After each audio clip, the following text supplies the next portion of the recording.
Halo sahabat nonton, siapa yang penasaran dengan kelanjutan cerita dari drama The First Night with the Duke? Yuk kita mulai jalur cerita kelanjutan episode 2 ya. Jadi di malam sebelumnya, Sun Cek yang mabuk berjalan-jalan di sebuah danau. Saat sedang duduk, dia teringat kalau di danau itu, Une dan Yibon akan bertemu. Lalu mereka akan jatuh cinta. Sun Cek sangat gembira berpikir akan melihat adegan tersebut dengan kedua matanya. Tapi saat Sun Cek kembali berdiri, dia hampir terpeleset. Untung aja Yibon datang tepat waktu untuk menolong Sun Cek. Saat melihat Yibon, Sun Cek yang sangat mabuk malahan dengan berani mencium Yibon. Sun Cek mengaku kalau dirinya sangat mengenal Yibon. Sun Cek berbicara kepada Yibon dengan cara yang belum pernah dilakukan siapapun sebelumnya. Hal ini tentu saja meninggalkan kesan yang mendalam bagi Yibon. Kembali ke pagi hari yang mengejutkan. Sun Cek bangun dengan masih kebingungan karena tiba-tiba Yibon berada di sisinya. Pada saat yang sama, Yibon dipanggil untuk bekerja. Sebelum Yibon pergi, dia meminta Sun Cek untuk menunggunya. Saat itulah Sun Cek menyadari kalau dirinya sudah menghabiskan malam bersama dengan pria orang lain. Secara kan seharusnya Yibon jatuh cinta sama Une, bukan sama Sun Cek. Setelah menyadari kegilaan yang terjadi, Sun Cek diam-diam menyelinap keluar dari kediaman Yibon. Dia lalu mampir ke kediaman Une, dan Une menyambut Sun Cek dengan hangat, mengajaknya untuk minum teh bersama. Une berterima kasih atas kebaikan Sun Cek yang membelanya kemarin malam di depan Hwason. Dan Une memuji keterampilan Sun Cek dalam membuat koktail. Une ingin agar Sun Cek mengajarinya, agar bisa menghidangkan koktail tersebut untuk tamu di kedai teh miliknya. Tentu saja Sun Cek menerima gagasan itu. Sun Cek lalu bertanya untuk memastikan apakah Une dan Yibon kemarin malam bertemu. Tapi dari jawaban Une, Sun Cek menyadari kalau dirinya telah secara tidak sengaja mengubah alur cerita komik tersebut. Sementara itu di istana, Yibon menemui sang raja. Raja memberikannya tugas khusus. Tapi Yibon menolaknya, karena sekarang Yibon ingin menikah. Mendengar itu, Raja langsung setuju. Tapi Raja ingin agar 3 bulan lagi, Yibon melakukan tugasnya itu, yaitu memimpin para utusan ke Cina. Jadi dalam 3 bulan ini, Yibon diminta untuk menyelesaikan urusan pernikahannya. Dalam perjalanan pulang, Sun Cek bertemu dengan pelayannya, yang memberitahunya kalau sebuah lamaran pernikahan resmi dari Yibon telah tiba di rumah Sun Cek. Mendengar ini, Sun Cek bergegas kembali menemui Yibon. Sun Cek mengkonfrontasinya karena telah mengirimkan lamaran pernikahan. Tapi Yibon mengatakan itu karena mereka berdua telah menghabiskan malam bersama. Dan ini adalah kewajiban yang harus mereka penuhi. Namun Sun Cek menolak gagasan itu. Intinya ya, meskipun mereka telah menghabiskan malam pertama, mereka nggak harus menikah kok. Pokoknya Sun Cek bersikeras menolak lamaran Yibon.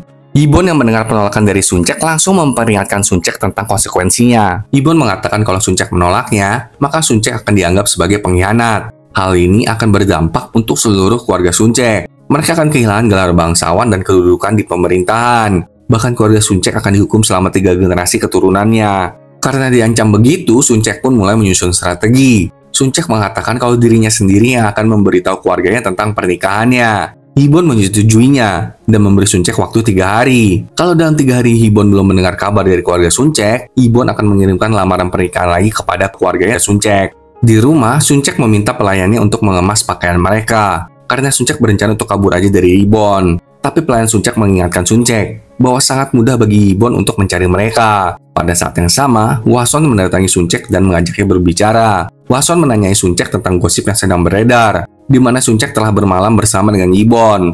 Tentu saja Sun Cek tidak bisa menjawab pertanyaan Hwason itu. Hal ini membuat Hwason menyadari kalau gosip itu benar. Hwason sangat marah mengetahui hal ini. Dia hendak menyiram air ke arah Sun Cek, tapi Sun Cek menangkisnya dengan kipas, sehingga air itu malahan mantul dan mengenai Hwason. Makin kesal jadinya si Hwason. Dia berjanji akan membalas Sun Cek. Pertama, karena Sun Cek telah merebut pujaan hatinya, dan kedua karena Sun Cek menangkisnya dengan kipas. Kembali ke rencana Sun Cek, karena dia cuma punya waktu 3 hari, Sun Cek harus berpikir bagaimana dia bisa menghindari pernikahan. Rencana A adalah kabur, tapi tentu saja itu tidak akan berhasil. Secara semua pengawal Yibon berjaga-jaga dengan ketat untuk mencegah Sun Cek meninggalkan ibu kota dengan alasan apapun. Akhirnya Sun Cek menjalankan rencana B, yaitu dengan memprovokasi Yibon.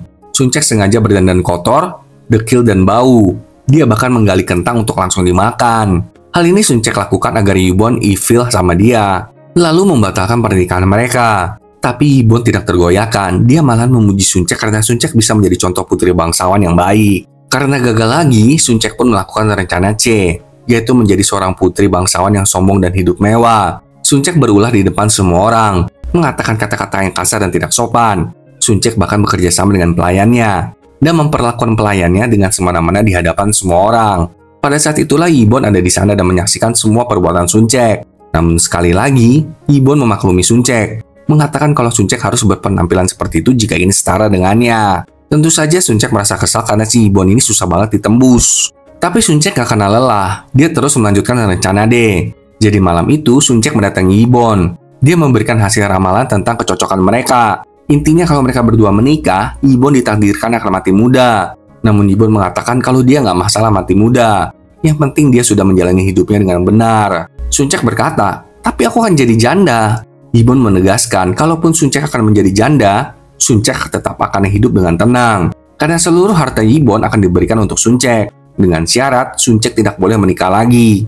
Karena gagal lagi, keesokan harinya Suncek ke kuil untuk menyerahkan dirinya menjadi biksu. Tapi Yibon tiba-tiba nongol di situ. Dia langsung mengatakan kalau Suncek nggak bisa jadi biksu.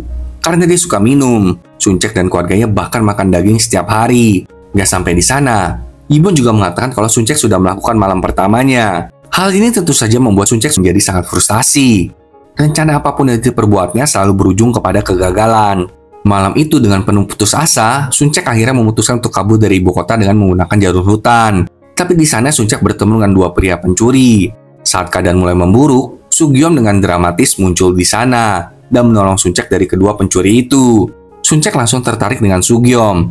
Apalagi Suncek memang selalu menyukai karakter pendukung. Ya, macam second lead syndrome lah ya. Setelah peristiwa itu, mereka berdua pun berjalan bersama. Di sana Sugyeom mengatakan kalau kemarin itu dia pernah melihat Suncek mencampur minuman di kedai teh une dan terpesona akan aksi Suncek tersebut. Sugyeom lalu mengundang Suncek ke klub Sonmun. Klub Sonmun adalah klub minum, tapi disamarkan sebagai klub astrologi yang Sugyeom dirikan. Namun tiba-tiba Yibon muncul di sana dan melarang Suncek untuk bergabung dengan Sugyeom ke klub Sonmun. Pada saat yang sama, ketiga saudara Suncek muncul juga di sana. Mereka bertiga habis minum-minum di daerah itu. Jungho si kakak tertua menyapa Yibon. Yibon menghargai mereka dan menyebut mereka calon saudara iparnya. Ucapan Yibon ini tentu membuat semua orang di sana terkejut. Karena melihat semua orang terkejut, Yibon menyadari kalau Suncek sepertinya belum memberitahu keluarganya. Karena itulah dengan semangat 45, Yibon mencoba untuk memberitahu seluruh orang di sana kalau dia mau menikahi Suncek. Tapi belum juga Yibon mengatakan seluruh kalimatnya, Suncek segera menghentikan Yibon. Namun tiba-tiba leher Suncek kepelitek dan dia terjatuh dengan dramatis. Sugyeom berencana untuk menangkap Suncek, tapi Yibon segera menangkis tangan Sugyeom dan langsung menangkap Suncek. Sebelum pingsan, Suncek menyadari kalau dia harus mati agar pernikahannya dibatalkan. Ini drama sih kocak dan light banget dah. Cocok banget untuk menghibur hari-hari kita yang berat. Mari saksikan kelanjutan dramanya ya sahabat nonton. Sampai jumpa.